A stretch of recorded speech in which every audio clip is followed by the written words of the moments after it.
So hi, Sean. Welcome to Wordmill.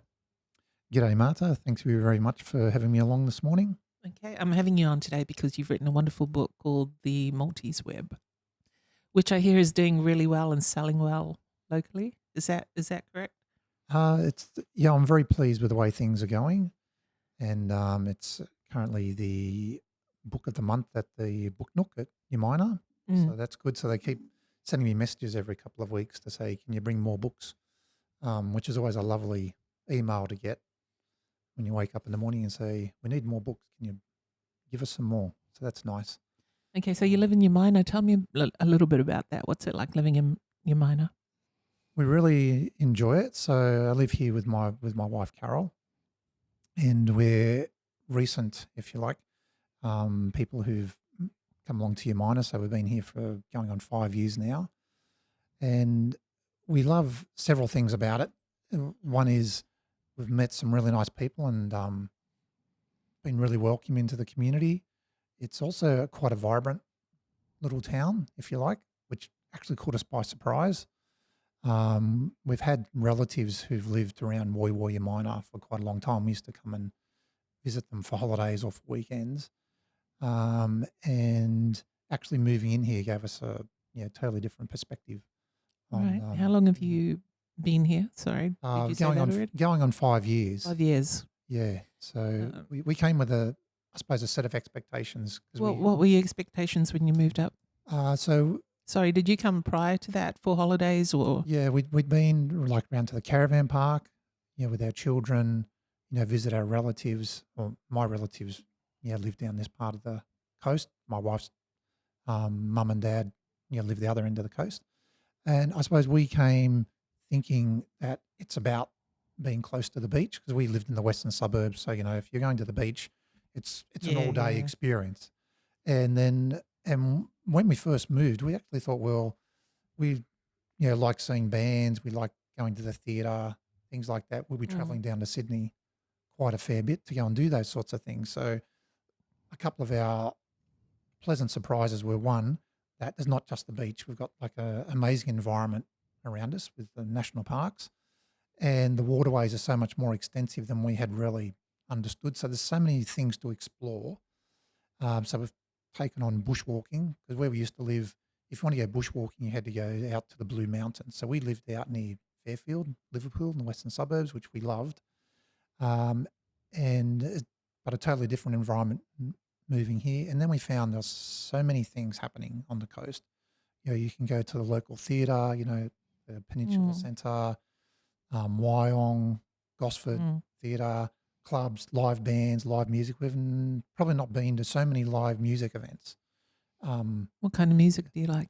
um, well, I quite like, I suppose, a bit more of sort of rock and roll type music.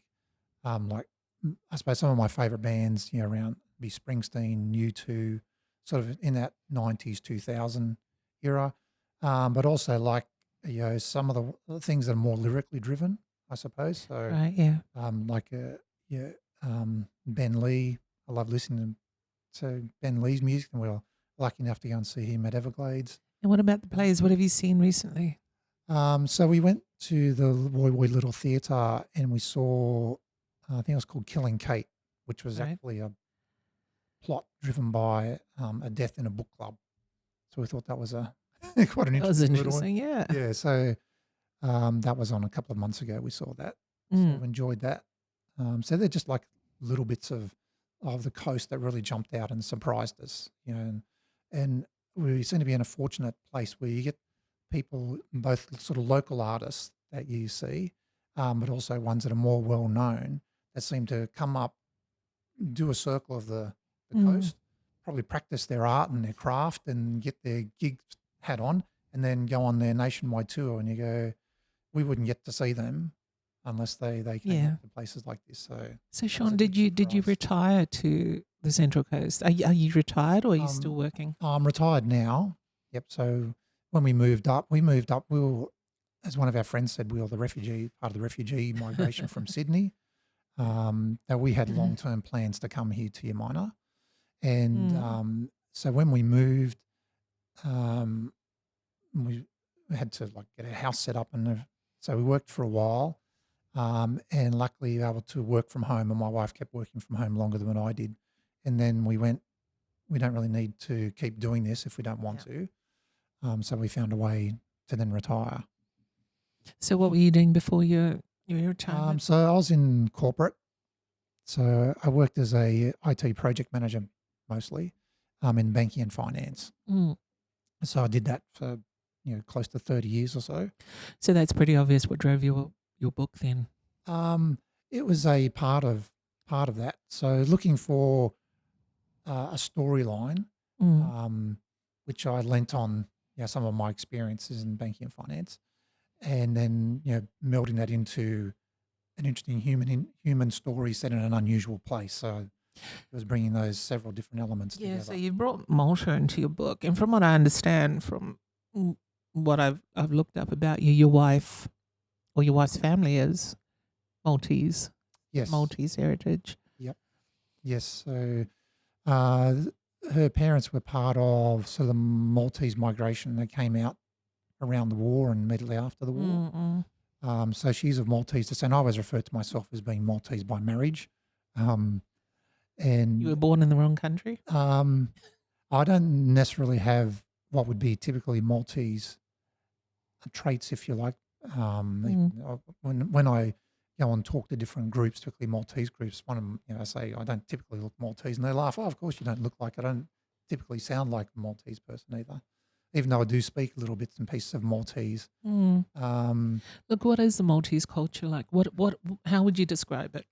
Look, firstly, let's situate it. So it's below Sicily, the boot of Italy. It's between Sicily and Africa. That's right. Yeah. So it sits right in the middle of the Mediterranean. So if you looked from north to south and east to west, it's pretty much in the middle.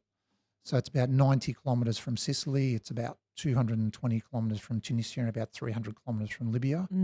So it sort of gives you a sense. Yeah, closest though, obviously, to Italy. You can see Mount Etna on a clear day from Malta, and it's part of the EU.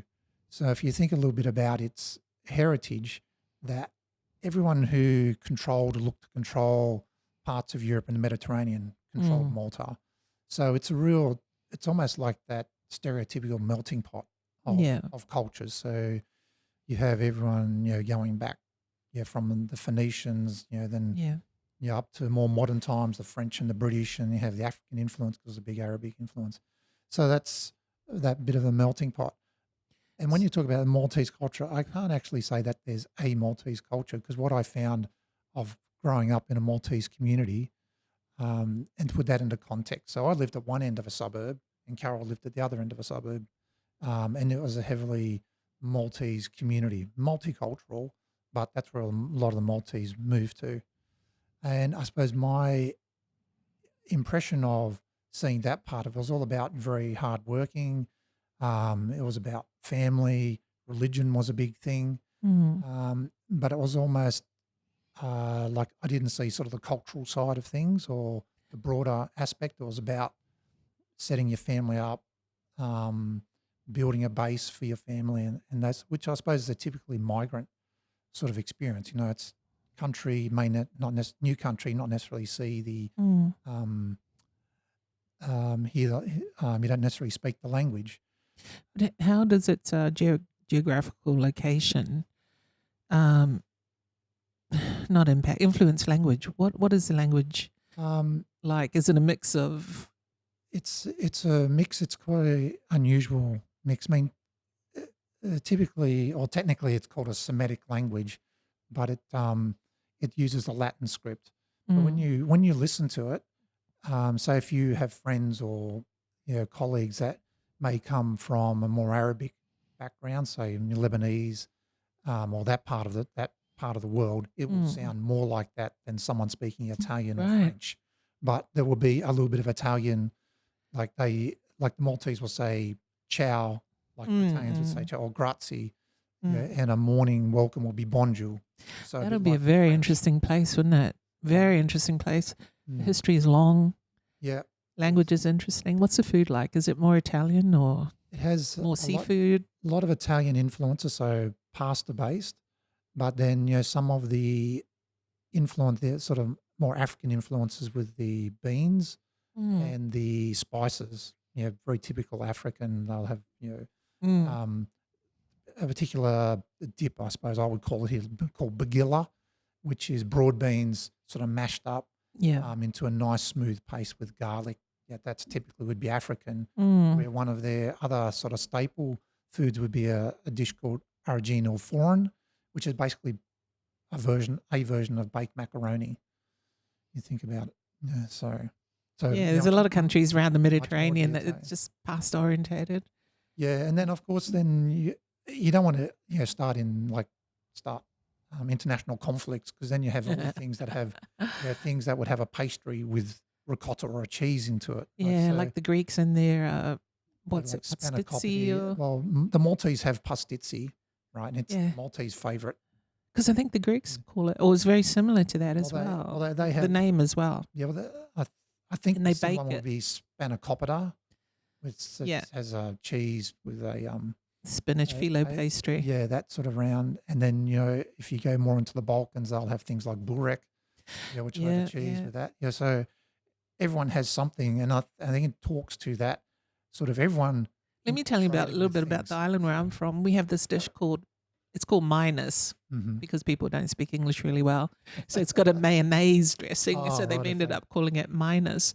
Yeah. And I discovered a few years ago that it's actually a potato salad with beetroot that makes it pink Right, okay. and vegetables in it, and it's shaped into a mound on the plate. And then you chop up egg and sprinkle it all over. And I knew a Russian girl who said that's actually a Russian Oh, right, okay. potato salad. And she explained why the egg is sprinkled on the top. She said the name in Russian means coat or overcoat. Right, okay. And the sprinkling of egg on the top is fur on the Right. overcoat. Oh, okay. Yeah. How interesting. Right. See, Yeah. And that's why you always got to be careful about who owns certain national dishes, because then you're in an international conflict. Like, don't we? but this is a small island in the Pacific. It doesn't. I mean, matter. Russia's. How did they come there? It must have been a trader at some point. I figured it out that Or did they just have something very similar? yeah, I figured out there was a Russian ship that I forget what it's called that went through the Pacific, and I think I come from the Cook Islands. I think the Cook Islands used to be called Harvey Islands, Right. Okay. but this Russian ship came through and called it, that's Cook's Island. Right. So they started putting it on the chart as Cook's Islands, Oh, how interesting. and eventually everyone else just started using the name and putting the name on the charts. That's how the name. That's a story. Wow. I can't verify that. So, and I'm thinking, okay, there's a connection there. So the potato salad must That works. somehow, but I don't know how they got it onto the island. I have no idea. Yeah. Yeah. But those stories are very interesting, how food goes, especially around the Mediterranean. They'll be very, very close. And considering the history, the long, long history, how do you differentiate who did this dish or who owns that dish? That's right. That's why I think you just got to go, okay, that's what you believe it is, and do you like it? And I think the main test is it tasty, and do you enjoy it? Is it tasty? Do you enjoy it? Who cares where it comes from? It's a bit like New Zealand and Australia with the pavlova. That's what I was going to say. That's another international conflict. And meat pies away, and who brought what, and it could be one of those things where everyone takes a little bit from something else and puts it together and goes, this is my version of it, and I'll say it's mine. Yeah. So you've set the book in your story rather in Malta. That's right. Yep. So is it your fascination with Malta? You love it, or a bit obsessed by it? Yeah. I would say. In what way are you obsessed by Malta? I think for some of those reasons that we talked about, I found it's one. I see it as a small island in the middle of these big land masses either side, and so many things happen or have happened on that island that you wouldn't even know about until you actually dig into a little bit of the history of certain things or stories that come about. So I come a bit more than just enjoying it, but a bit obsessed by it. And every time you dig a little bit further, that you find that there's another story and there's another thread. Sometimes good and sometimes bad, like most areas. There's a dark side, which is sometimes a bit more interesting than the light side. What's the dark side? Um, so when you think of where Malta is, like we just explained, that Mm. it's like a key route for things that get smuggled, as instance, and it just happens to be a landmass in the middle. So you have either people smuggling or people trying to get oil out of the southern areas into Europe, and Mm. it's almost a convenient stop point. And so you have a lot of influences that come from that way. Then you have your relationships with Italy, and Mm. they have illegal trade, through mafia connections and things like that. And it's just one of those things. Just happens to be close to things, so you can't not be influenced by what happens Mm. around that. And then also that just gets sometimes it just gets used because it's things like that. So part of Malta's background, it was used for spying because it was Yeah. easy and convenient, and then spying's good spying and bad spying depending on where you sit on the spectrum. So things like that happened, and then you also have that bit of a where they have scoundrels come, if you like, for Mm. refuge, and therefore people then follow them. That come, and then you have all those influences, and it was a big naval base for quite some time. So you have a lot of military on there, and then things happen around Because of that its space. history and location, it has I think a very romantic edge to it, from which you can create a lot of stories. I think. I think so, because you have quite a modern society Mm. in lots of ways, and it's so small that you then have sort of almost the nostalgic, romantic side of Mm. the countryside that hits up against the city side, and the city side has such a storied history as well. So to put it in a little bit of context, like when we talk of Malta, people just think of Malta. Sometimes it's called Malta and Gozo.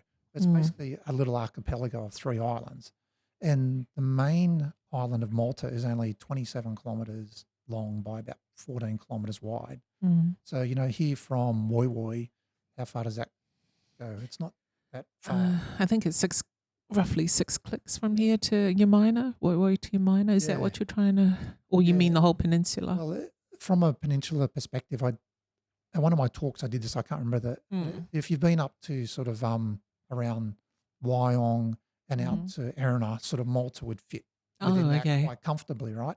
But it's an island of 500,000 people. It's Right. 550,000 people live in Malta. What's the vibe there like? Is it busy? Does it feel busy? Is it busy? Is it hustling? And that's where you get this really modern side of it, Mm. and then you have the agricultural side. So in the built up areas, it has that real vibe. Mm. Some have their party where it's hustling and bustling, people are busy moving, doing things.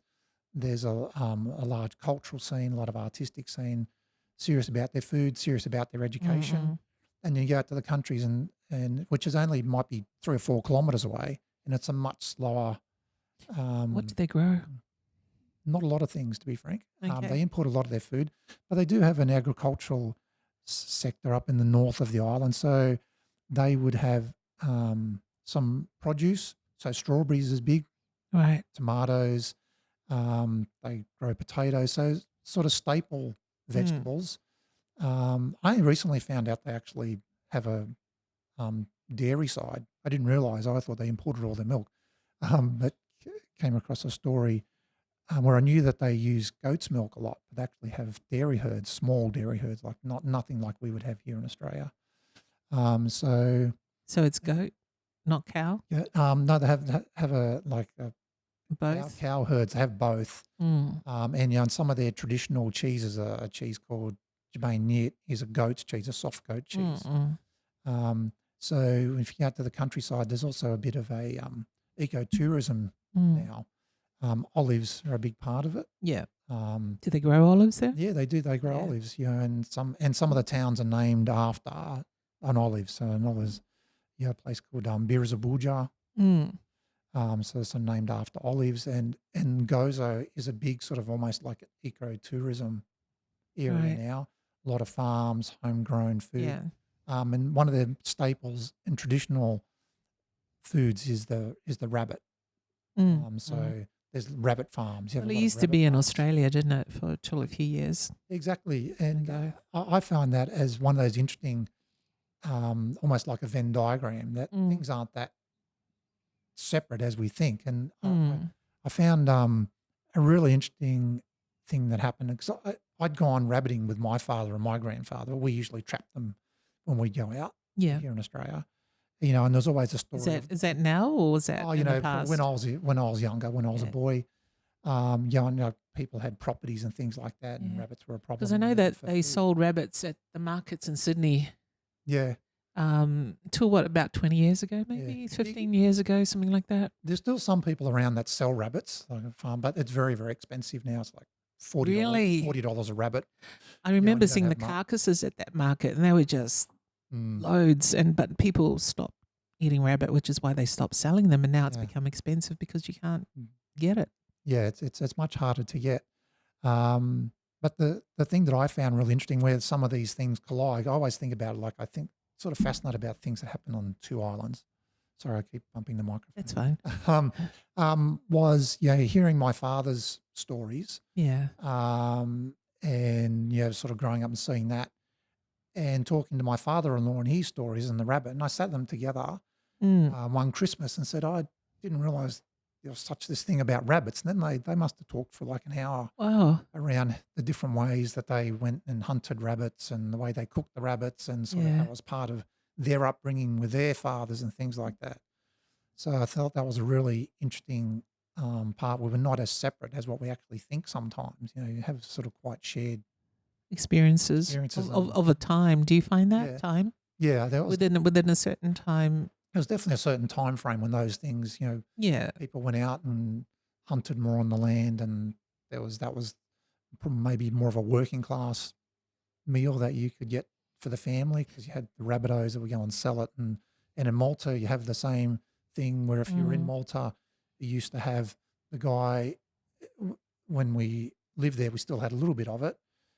Where the people would come by in their truck in the morning, and Wednesday would be rabbit morning, or Thursday would be bread morning, and they'd come along and they'd yell out in the street that they're here. And they don't do that anymore? No, because it's supermarkets. A bit like the milkman coming around with your milk and bread and stuff like that. Yeah, so you might still get it in some of the smaller towns, which is probably the local farmer who does that, and he or she'll bring their. How do Maltese feel about their own history? Exceptionally proud. And I found that was one of the things that intersected, is that you have people get very proud of their small island was part of something in history. Oh, yeah. It's like, and I think that probably universally, I didn't realize. Who hasn't heard of Malta, So. And that's what I mean about the romanticism of the place is its place in history. Yeah. And how that plays out. Yeah.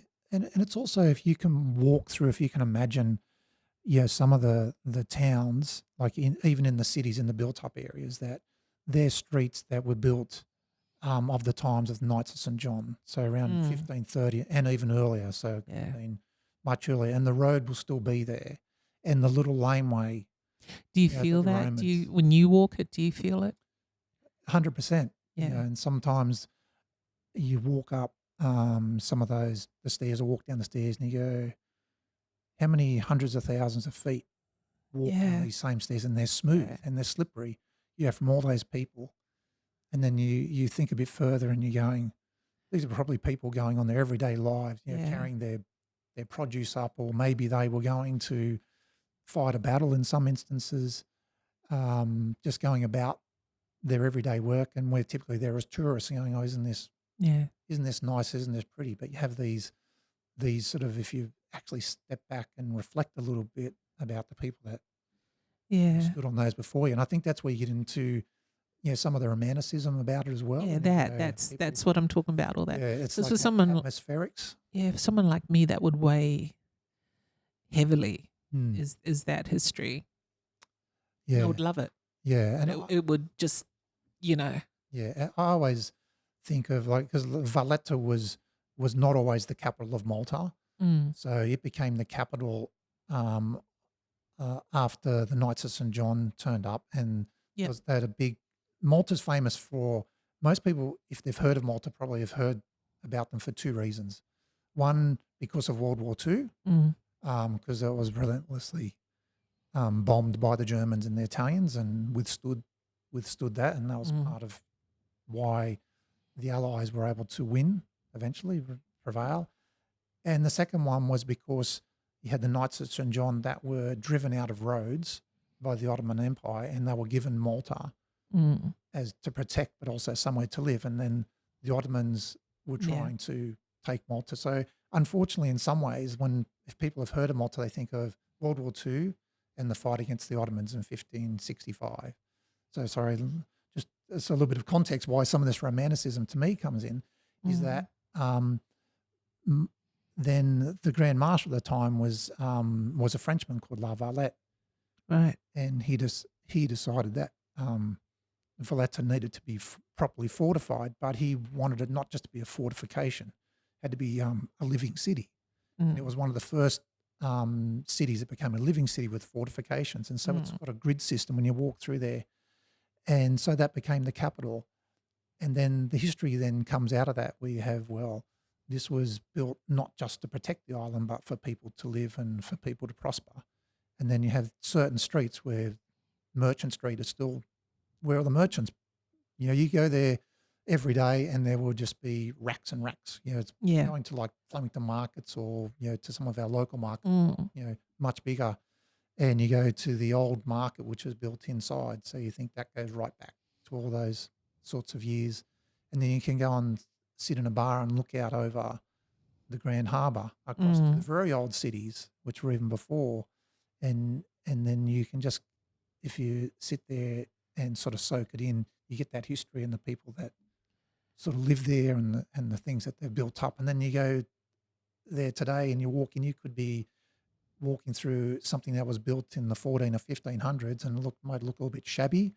And you walk inside and you go, oh my God, I'm standing here in somewhere like Milan or Paris. It has that real modern European influence through there. And that's, to me, a bit of that sort of mind-blowing sometimes when you go through that, has that real mix. And then you could be sitting there drinking wine or a beer out in, a street there, just soaking it all and watching people go by, and soaking in the history and hearing the languages. And so you have that sort of real, still a melting just pot being in today. it. Yeah. So what made you, I'm going to switch right now, because I know you said your story in Malta, which is fantastic, I think. Why did you want to write? So the genesis, I always wanted to write a book. Yeah. From teenage years. I don't know why. I had one of those sort of things. I loved, I wasn't a big reader. I didn't love reading as such. And then I got influenced by some really good English and history teachers. And some of those people still stay in touch with today. And it's going through the work with them to actually read and understand way books are written. I think, wouldn't this be great? And I don't see myself as a literature type person, to be frank. And my reading is typically things like, I like thriller type, action type, moving on type books. So anyway, I always wanted to write a book, and I had this basic idea from my banking and finance. Some of the work that I did was around, a lot of people don't see what happens under the covers in banking and finance. That's true. And you only hear about these things when things go wrong. Oh my God, how could that? I didn't even know that thing existed. One, and two, what did that thing go wrong? And in some of the projects I work on, you just go, your storyteller in your mind goes, well, what if this happened? What if that happened? There was this person no one even knew existed. So I took that basic story, if you like, and then we lived in Malta for a year, and the two things collided. And I thought, now I need to write this book. And so I wrote my first draft in Malta. And it all came back from that time, at school, of going, I said one day I would actually write a book. Is this the first attempt you've had at writing something? Yeah, this is my first novel, so it was my debut. How did you find it, the process? It was a very long process. So my first draft was in 2013. So that's when we lived in Malta for the year. And then I published it at the end of 2023. You published it yourself? It was, self-published. So did you want to do that? I decided to do that. And if I just spend like a few seconds just, I suppose, sort of explaining what that means to me, because that means different things to different people. Yeah, that's why I'm asking. It's just... Yeah, because everyone goes, oh, I know. I think there's a perception of that you do everything by yourself. And the way I saw this is that my approach was to go and find people who had expertise in certain areas and then stitch that together. So in that 10 years, so I'd written the story and rewrote it and had people read it and got it to a point, and then I said, this needs an editor. So then I went and engaged a professional editor and paid for that. And there was a structural edit, and she gave me some fantastic feedback. Totally changed. The story stayed the same, but changed the way it was written. So I had written the early drafts as a third person, so a narrator outside looking in, and my main character was an Australian banking executive who'd sort of been exiled from Australia to Malta, and it's not much of an exile though. Well, it's a nice exile. It ended up nice, and he's a bit of a rogue, and he still stays in the book. But the editor's insight was, because you have to write a little bit about yourself and why you want to write the book and what you're looking to achieve. And she wrote back to me in reading it and saying the story itself sort of holds together, but you don't really have the passion. So when I'd written and so to bring that forward, she said her recommendation was you needed to write it from what was a minor character called Marika De Bono, who becomes my main character. And she said, I want you to write it in first person, so from Marika's perspective. So I've had to switch around from being an outsider. Did you go, oh God, I got to do this? Yes. That was exactly the way I felt. Like the first, like about 3 days, I was sort of almost in depression going. I'd spent about 6 or 7 years, trying to find time to write. I thought it was an okay story and I was pretty happy with it. And then go, let's turn all this upside down. Got to keep the story. And then basically rewrite it from that perspective. But, after those 3 days, I went, well, that's what I'm going to do. And so it sort of put a little fire in me to actually do that. So I thought, I need to see if I can actually do this. So I very quickly then rewrote the first 3 or 4 chapters and sent them back to the editor to say, is this what you're talking about? Because one, you have to get into that. I've got to write from a first person point of view. And so you've got to live that character more. So how do I actually live that character and think like that character? And was I getting what my editor Kathy wanted from me? And that was the start of then finishing the book. So it took me then another 2 years or 3 years to actually finish the book once that had happened. So that's an example of I'd taken responsibility to find my own editor, find my book designer, to do the cover art and all those sorts of things, and then I'm responsible for the marketing of the book. That's what I liked about you. When, I don't know, you came across my feed somehow on Facebook, and it's one thing to self-publish. It's another to promote yourself and do all that work, and it's hard work, and it's not easy work to do. Did you find that? Like, you just have to push yourself out there and keep... Yes. And probably have to put up with the same questions asked of you 1,000 times. It's scary because that's not my natural demeanor, if you like. So you're a bit introverted. And so in one thing, it's scary. Like when I'm working in the banking and finance, one of my jobs was usually about writing documentation and executive briefings and things like that. And you sort of put your name on it and it'll go through reviews and it'll get massaged and go up the chain. It's a totally different level of scariness to actually have something that I've taken 100% responsibility for. It's my name that's on the cover. Yeah. And then I've got to go The and other thing convince is people to. because there's you and your story, you're putting yourself out there for That's people right. to judge. How do you feel about Yeah. that? But it was super scary. Are they judging you? Are people judging you? And if they are they judging you well? Uh, I, I don't sense there's any judgment per se. I'm just hoping that people like the story. Yeah. And I've also come to realize like not everyone likes every story. Like That's right. that I read, I go, other people loved. I went, meh, it wasn't for me. And other Yeah. ones that people say, oh, this they didn't like it. I loved it. Yeah. So Yeah. so I'm more like hoping that if people read the story, they get something out of it, and if they like it, fantastic. And I love hearing feedback when people say, I really really liked your book, or I liked this aspect of the book. Yeah. I mean that's great. And then getting Have you had a critical feedback where you thought, yeah, that's right, or someone's been right about that? Yeah, there's been elements of that you get back and you sort of then have to process it and like you take it on board and think about, well, what could I do better in the next book? Mm-mm. And also sometimes people come with a certain perspective. So it's not to dismiss what they say, but going, well, this is what I was actually trying to achieve, or this was the story I was trying to write, and they may have been expecting something else. But to give you an example, like I had a lady come to a talk I did at Umina Library, and at the end she came to me and she said, "You know what?"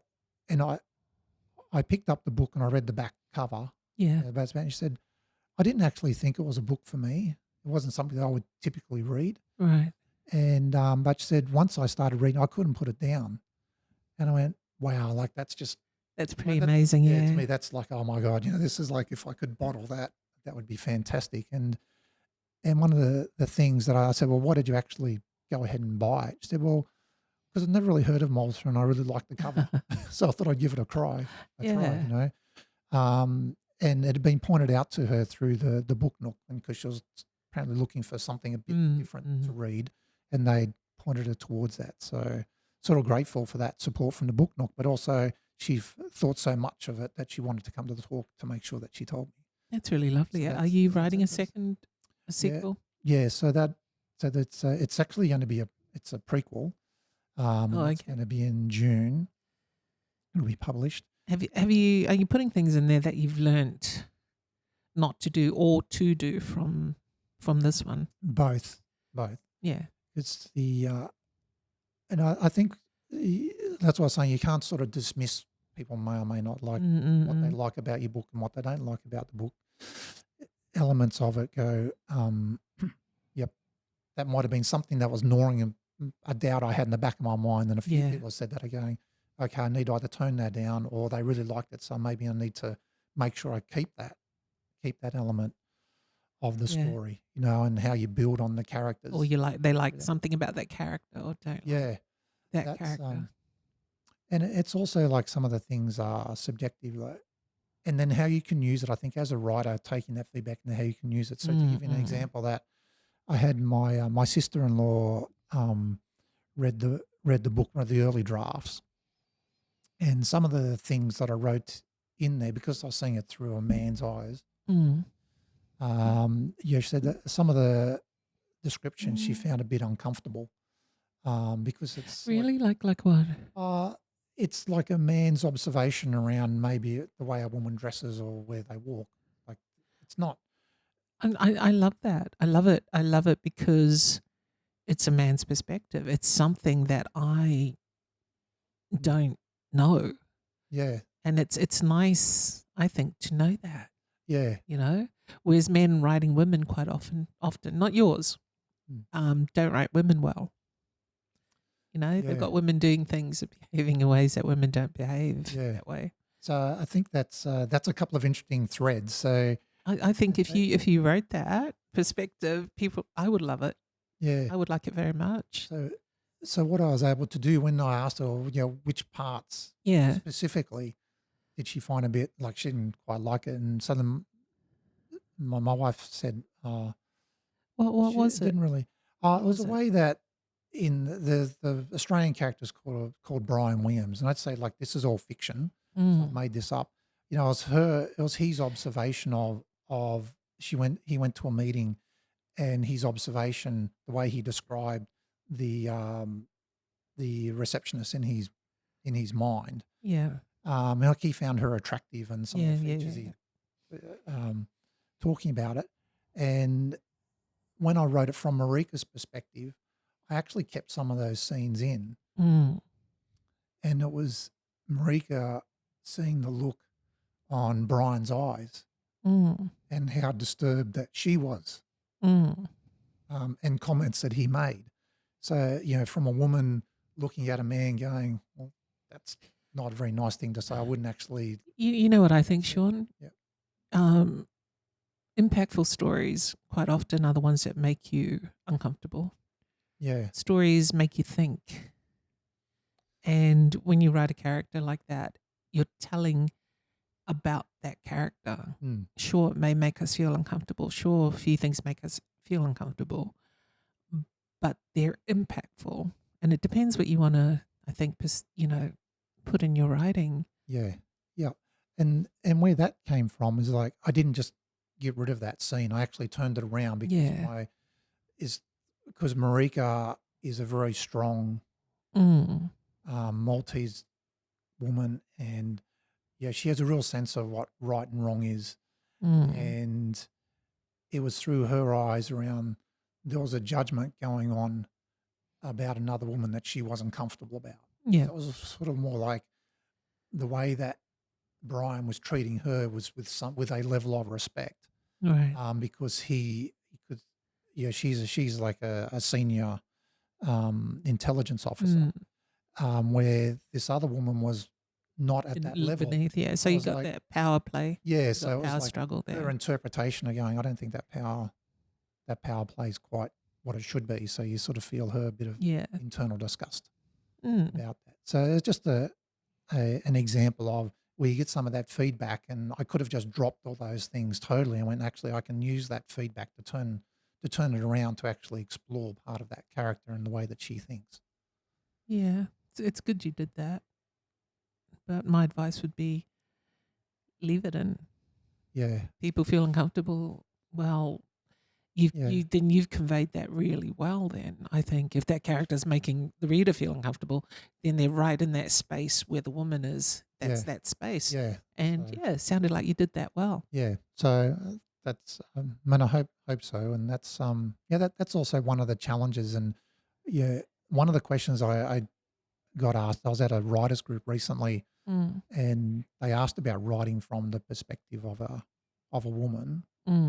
And I must admit that was sort of a bit confronting when I got that feedback from it. But then I read several writers or authors that I like and read and go, they are able to do that. I'm not saying that I'm at their level, but you then think about and read about the way that they took on those personas. And one of the ones that I always think about is Michael Robotham, who wrote a short series. And so around good girl, bad girl, and he writes them two characters from first person point of view. And one character, Cyrus, is as a middle-aged male forensic psychologist or psychoanalyst, right? Okay, you could sort of see that. Michael Robotham is middle-aged, and I'm middle-aged. That's probably not that much of a stretch. But then he also writes the character Evie, who's underage, early teenage girl, female who's been emotionally and probably sexually abused. And then you go, so how did he get into her mind? Yeah. How did you write and write her in ways where it emphasizes both her how strong she is and what she suffered and how resilient she is. And you go, as authors, I think that's one of those things you've got to be able to try to imagine those characters and get into some sort of headspace as best that you can to actually get the reader in to actually empathize. You want them to empathize with the good characters that you want them to cheer for, and then hate the characters that, were you the villain. Were you Marika when you were writing? I very much tried to get into that mindset. Yeah. And part of also doing that I live with a very strong Maltese woman. Mm. But also when we live there, you get exposed to that. So we had little clips of videos, just doing the family friend type stuff.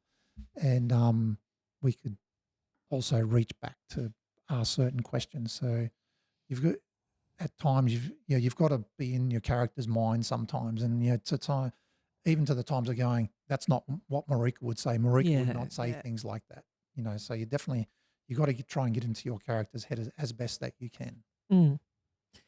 Is the way I would say it. Yeah. Have I written male characters? I'm trying to think. I don't know. It's all too hard for me at the moment. Yeah. But that's, that's a question I got, and that is a challenge. Can I ask you a few banking questions? Sure. So although you didn't directly. As long as it's not financial advice. I need it, I tell you. So you didn't, how do I phrase this? Banking, how has that changed over the years? How long were you working in that industry? So I was in banking for roughly 30 years or so. 30 years. How has it changed, do you think, over the years? I think you see, I suppose, from a couple of different perspectives. From a customer perspective, obviously we've seen that the decline of branches. So there's probably not that person-to-person touch that you had. So it's sometimes a bit more difficult to have those relationships. And they're still closing more. And they're closing branches. And that's also part of going, like, it always comes up and says, well, isn't that terrible? I'm not making a judgment one way or the other. But I always think about, how many times do I go into a branch these days? Like, hardly ever, once or twice a year.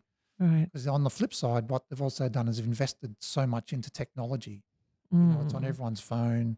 You've got your apps, you've got, on your PC, your online banking. There's more and more those things. So I think it's definitely taken away some of that sort of person to person. Like, even when we were getting our first housing loan and things like that, you had a connection with your local banker, the bank manager or the loans officer.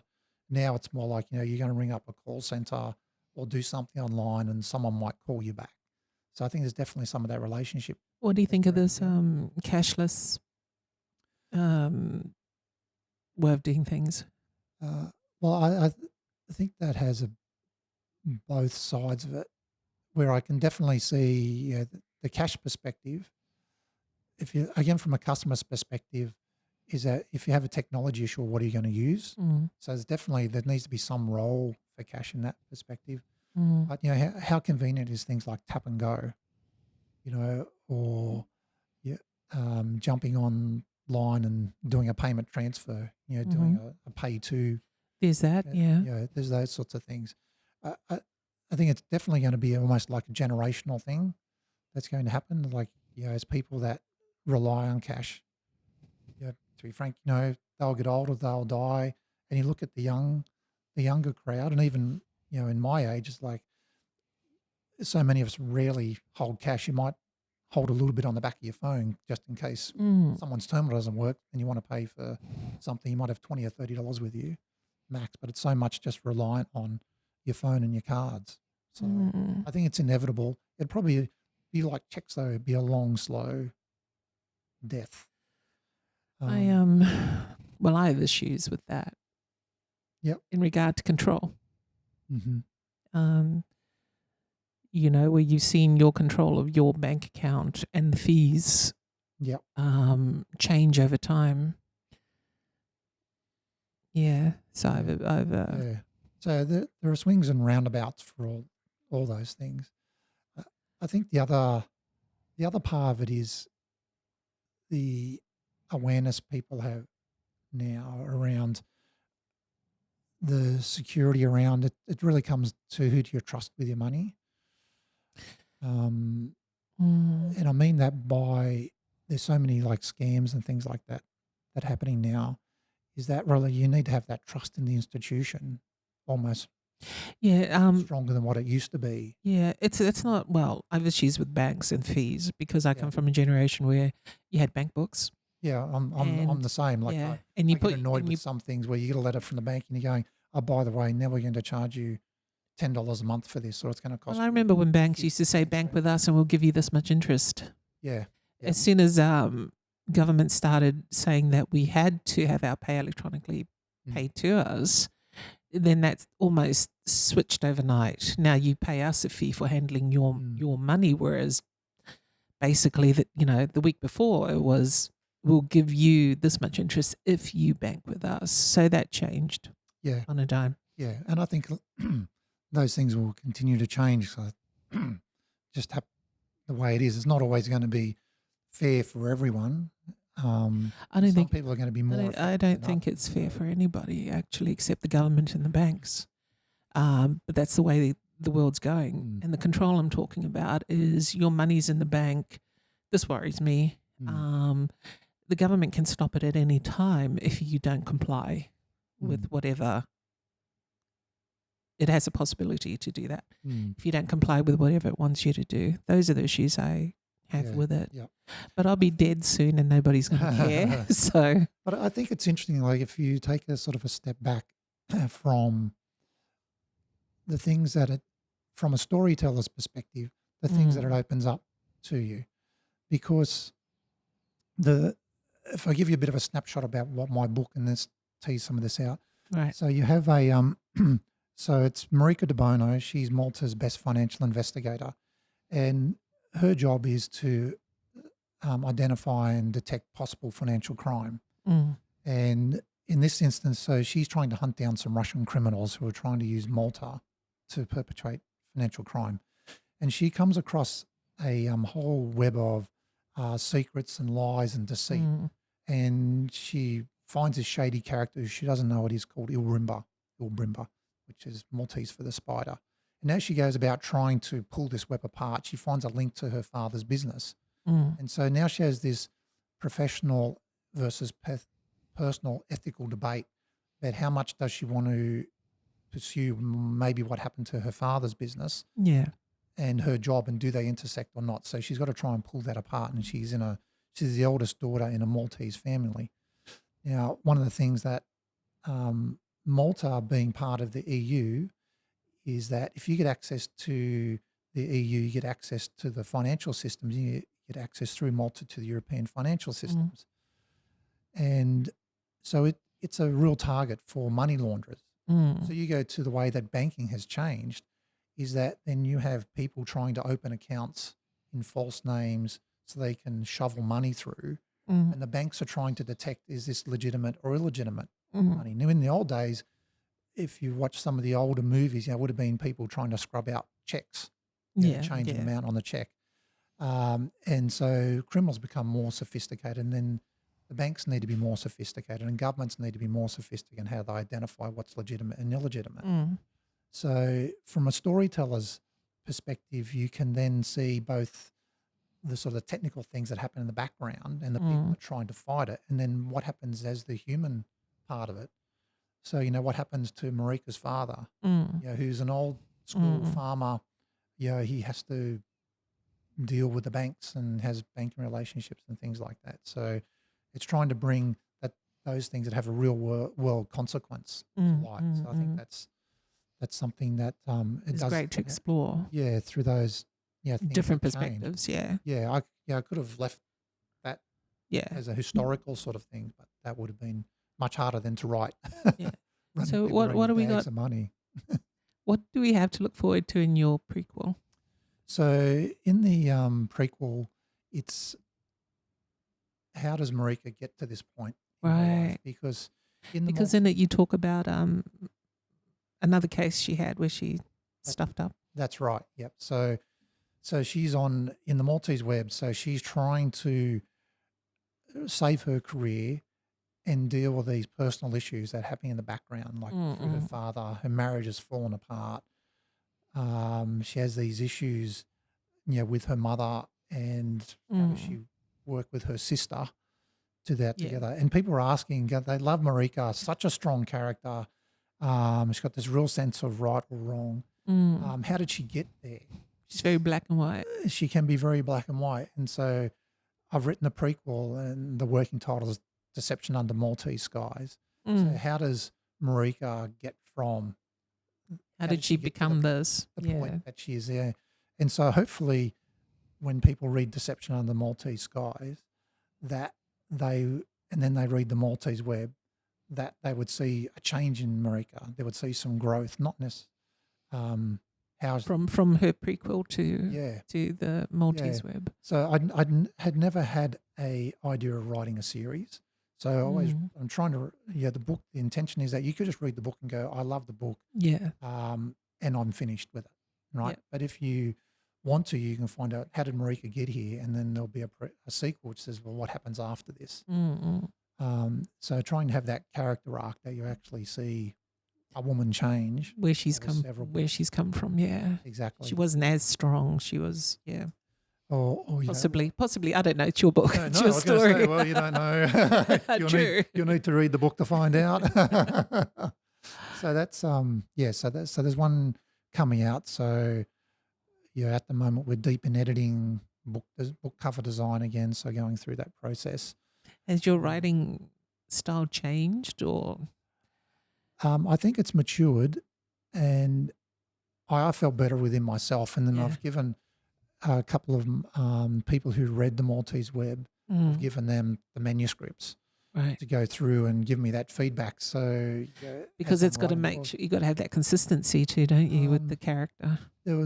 It's part of that. You got to have that continuity in the story, and that picks up. But also, things like you were talking about earlier around when I got feedback. So what did I take on, and could I pick those things up? So I've had some good feedback. One of my the people who are reading it, James, said to me the other day, I can see your growth as a writer just in this sort of that's what I'm asking about. Your growth.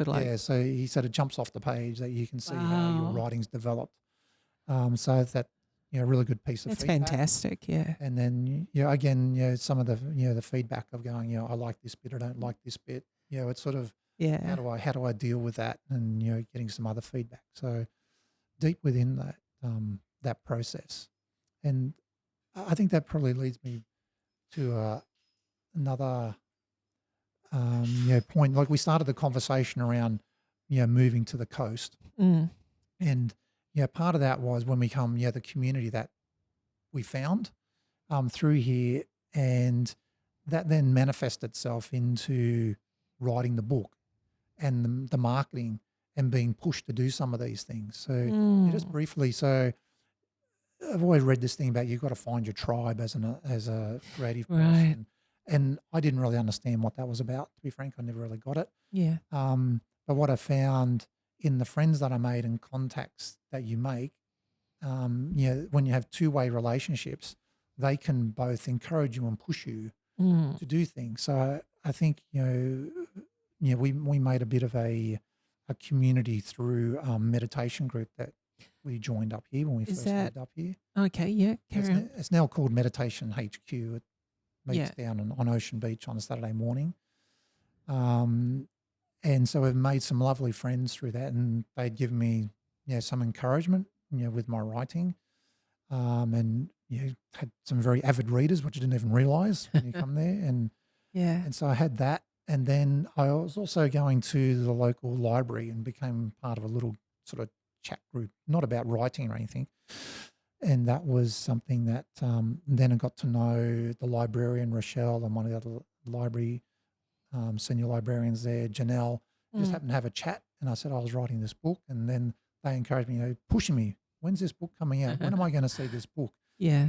And when I finally published it, and I gave them a copy, and then Rochelle pushed me, which like forever grateful for, because that was part of when you're asking, you've got to get out there and market it yourself, and you've got to get out and push it around. So she said, well, why don't you come and have an author talk? She'd read it, and she'd put it up for borrowing, and then ended up being a few people asking for it, and ended up on a bit of a wait list. She said, there's obviously a demand. People have a little bit of what is this book? Yeah. And so the short story is ended up doing an author talk through there, because Rochelle pushed me, to be frank. But you need that. But I needed that. Yeah. And I ended up having 40 people come to that. Wow, and that's quite a lot. About 30 people came that had some connection through Malta. They might have been of Maltese descent, Maltese family, Maltese heritage. I didn't even know this Maltese community existed. Well, when I had my shop here, next Yeah. door to me was a house and beauty Right. shop, and she was Maltese. Right. So you go, suddenly there's like this little connection, and it's it goes back to that people have this, they go, oh, wow, someone's actually knows Malta, and so they get excited and they want to tell your story and tell their story to you and share their story. So that was great. And then a few of them went, where we used to live is that Maltese community. They said, we got family and friends and they'd love this sort of thing. Yeah. So why don't you go down there? So then we went to Maltese Cultural Centre down at Blacktown. Did it sort of just snowball a little? And now we've just done a tour through Victoria. Where I spoke to a writers group and a couple of Maltese community there. And that just re-emphasised to me is that different perspectives. When you actually moved and talk to different areas, people come with different perspectives. So it wasn't just about the working side of the Maltese community that I grew up with. There was these people that had a real interest in reading, an interest in literature. Yeah. Yes, they might have talked a little bit about Malta, but they were really interested about why did you write this? How did you go about doing it? What was your process? Yeah. And I went to a writers group, and I was supposed to be there for an hour. We're there for over 2 hours because there was that talking through the process. Yeah. What did you learn? How did you go about it? See, I'd love to have that discussion with you right now, but because we're on a podcast, we could be here for too long. Yeah. Yeah. So I think that community and finding your tribe, and like I said, Book Nook with Kate was very supportive of me. She put me up as one of the local authors and got me to give a 30-second spiel at one of her book nights. When I saw her promoting your book as such, I was hoping that there'd be a community of writers on the peninsula, that get together and or just names coming out of the peninsula with that sort of writing skill and publishing books. I think that'll be great. That'll be really, really good. Yeah. As a spot where you get these people writing and creating. Yeah, and I think that was something like on my to-do list to try and connect with more local writers. Like I have made connections with a couple of local authors by accident, to be frank. Yeah. We were doing something else. We're at a market stall about something totally unrelated to books and got chatting. Went, oh, you've written a book and you've been published and you've published a book. Yeah. So I sort of stayed in contact a little bit, through that. Yeah. And I think at least one of them is also now at the Book Nook as well. So it's interesting how, through a community you make those little connections almost incidental. And so I think that's really important. And I found that. I just love the idea of a community of writers here. Yeah. There's a lot of people. Have you come across a lot of people that are writing that tell you that they're writing this and writing that? Like every second person I meet seems to be writing something. Do you? I've at a to be frank, I haven't come across it that much. Right. I've come across it a couple of times. We had a stall just before Christmas at near Minor Markets, and had a lot of people come up to me there, and once started talking, going, oh, they'd been writing, and that's where I met a couple of people that were getting to the final stage of publishing or had an interest in it, which was really interesting because I'd seen it around the coast, and I tried to join a couple of writing groups, and they either no longer exist or moved or don't meet as often, so for different reasons. So I think there's definitely sort of a interest out there in doing that, and it's always interesting to connect with people on that basis. Yeah, like I meet people all the time who say they're writing. Last week I met a woman who said she's almost finished her manuscript and then told me her sister is also writing and her mother is also writing. Yeah. I thought, wow.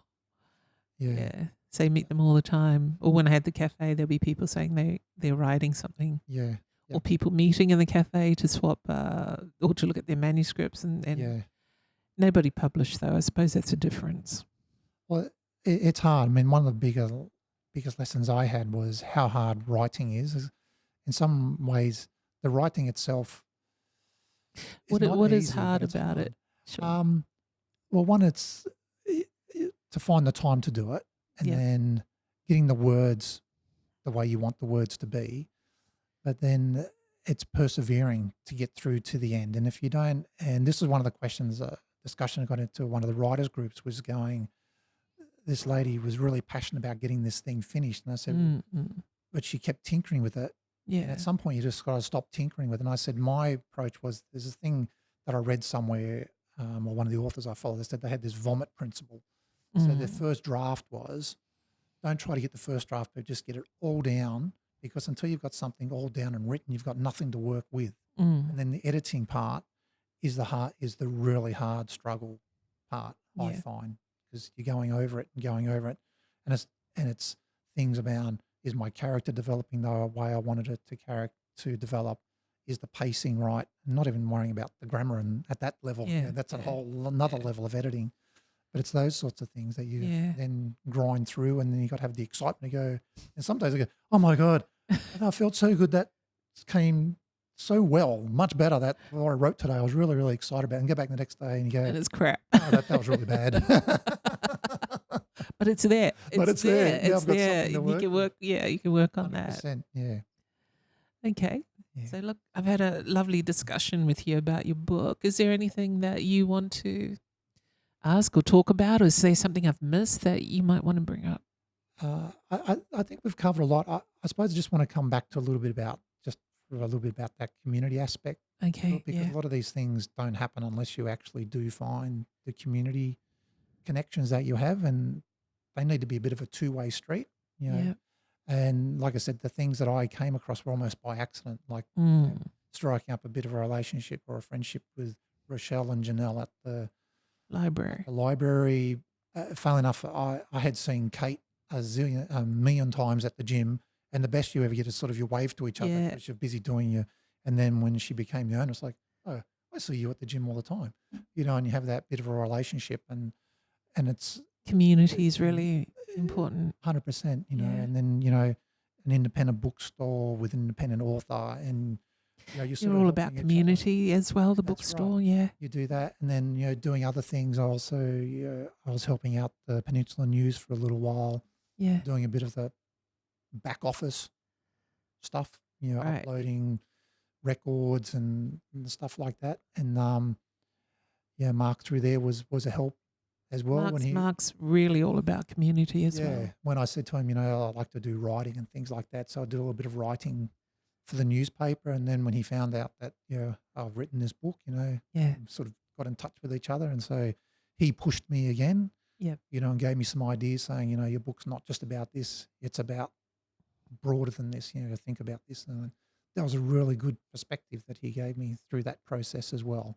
You know, and then the people that then you have people encourage you and saying, when is your next book coming out? You know, and then people saying, how's it going? I read your book.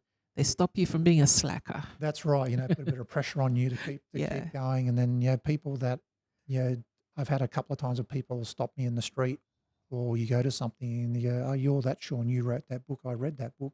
I liked it. I gave it to my sister, or I gave it to whatever. Oh, wow. Or I've put Malta, and I had never heard of Malta, and I've put it on my bucket list. Oh, so that was beautiful. That was one. It's great that people take the time to do that, and you really appreciate feedback. And two, it's also in some ways like validating the objective I had, because I wanted to transmit some of that obsession and love that I had for Malta and the Maltese culture and that sort of thing, to sort of open people's eyes. Yeah, because I could have set this anywhere, but, you know, where do most stories get set these days? You know, it's somewhere in the States, which I have no real connection to. You know, some cute little town in the back of England that seems to have 50,000 murders every year. I don't know how that ever happens. I told my husband I'd never live in Midsummer. Exactly. You know, you're likely to die there. That sort of thing. You know, so that was part of that as like a bit of a passion project, if you like, to bring that to life. And then that's given me other connections. You know, some of the conversations that you go to when I do some of these talks, you see the people light up and go, if I've brought a little bit of, I suppose, joy and nostalgia of their memories to them, fantastic. You know, they enjoy the book, light a bit of a fire. You go, oh, I didn't realise someone's heard about Malta, which is fantastic, and I love the book. So that, to me, that just gives you the encouragement to do the next one. Like I said, I thought with this book I'd be one and done. Would have ticked that off my bucket list. I've done it. And now it's going to be the thing you do for the rest of your life. No, we've agreed that there's only, really? There's a limited number of books left in me, I think, because it is you never know. yeah, get to the end of it, who knows? So Don't say never. You might just, as long as I enjoy doing it, I think when actually comes grind, and being a bit of an introvert and a bit of a perfectionist with some things, ends of some week I go, this is worse than working. It's like, flog yourself, because I've made this commitment now. I'm going to get this book out. We're going to launch it up at the Lakehaven Library. Rochelle's up there now, and she's pinned me down and says, well, look, you've had a bit of practice. Yep. So you're getting better at it. I hope so. Even if you're introverted, it's it's the practice. The more you do it, the better you that's become. Right. Yeah. Like anything, I suppose. Yeah. So I suppose just wanted to sort of tidy that up, like sort of loop that back, I suppose, to where we sort of started around why we did move here and what was our impressions of what did we expect and what did we actually get when we moved into Umina. And you got more than you bargained for, by the sound of it. More than you expected. 100%. Yeah. Loving it. And then the same, that you saw this thing in your Facebook feed and then reached out and just opened another, I didn't know this sort of thing was happening on the coast. When I listen to some of the other podcasts, I go, oh, wow. Yeah. What other podcasts do you listen to? No. I've got such. I'm just joking. I mean, your podcast. It's that I came across with that. The other interviews that you did. Sorry. Well, this is all about community and finding those people with stories. And the people we're looking for don't even have to accomplish something. There is. I'm still looking for that, and I'm going to say it here. So we put it out there.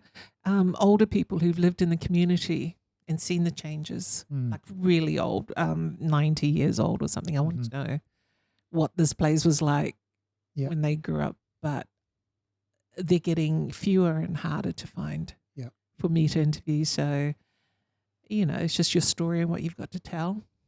Yeah. And how you tell it. Yeah. And there are a couple of, it's probably like a different conversation, but there are a couple of good resources, because one of the things we wanted to learn about when we came here was a bit about the history and saw it. So there's a book, I think, The First 50 Years of Umina, and I think you can find it on YouTube as well. They actually did a little documentary. Yeah. And it would be fascinating to get that first-hand account of people seeing it from where there used to be no road or a sand road or something, and or were they here when the airstrips were here? And like, were you here? During that time, and what did that look like, and what did that feel like? Well, funnily enough, when we moved here, my father-in-law, he said, "Oh, we used to come here for holidays. There used to be an airstrip here, and we used to go to Mrs. Norris's place. It was at 2 streets away, and he remembered it.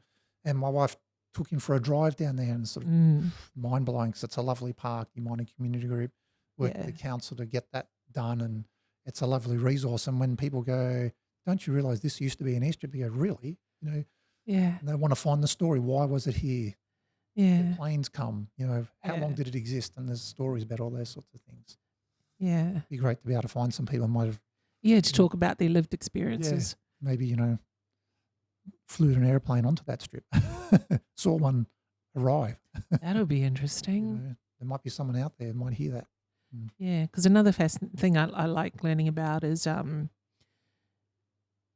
airstrips around the Pacific that were built during World War II that remain basically unused today, especially in smaller islands. I like that. Yeah, there's you find those things when you do a little bit of travel and a bit of, open your eyes and look at things in a different perspective. There's those little stories around you going, I didn't realise there was that or that used to be a ferry terminal. Why was it a ferry terminal? Who used to live here? You're going, what's that doing there? Yeah, why is that shack there all by itself? Who would possibly live in it? All sorts of things. 300 people used to live here because this was where gold got sent out or something. Yeah. There's a lot of fascinating stories in the world. Yeah. Okay, Sean, did you want to bring anything else up? Or? No, sorry. I went off and took you off on a bit of a tangent then. No, I just wanted to say, thank you very much for having me along. Thank you for coming. And it's been great to talk about the book. So, it's online. You can find it on Amazon. It's at the Book Nook there at Umina. It's also up at the Book Face at Erina, another independent And when is your next session to talk about the book? And We're hoping I'm mumbling a bit because we actually have to do a bit of a planning session now because we've got quite a few feelers out at the moment to sort of lock in some dates. So we will do a session up at Book Face at Erina, trying to lock that. Are you going to do another one in Woy Woy or Umina or Geelong even? I haven't got anything booked in. I'm thinking that will probably come once Deception Under Maltese Skies come out. Right. We'll probably wrap those things together and find about different things I need to talk about. Yeah. And your website? Do you want to mention your website so people can go? Sorry, yep. So you can catch me. My website's seanrichardson.com.au, or you can find me on Facebook. It's Sean Richardson Writer. And Sean is spelled Sean. So like Sean Connery, I like to say. Okay. All right. Well, it's been great having you. Thanks very much, Marta. I've really enjoyed the conversation. And we'll talk to you the next time you finish your next book. You'll recall. That'll be great. Thanks. Okay. Thanks, Sean. Bye-bye.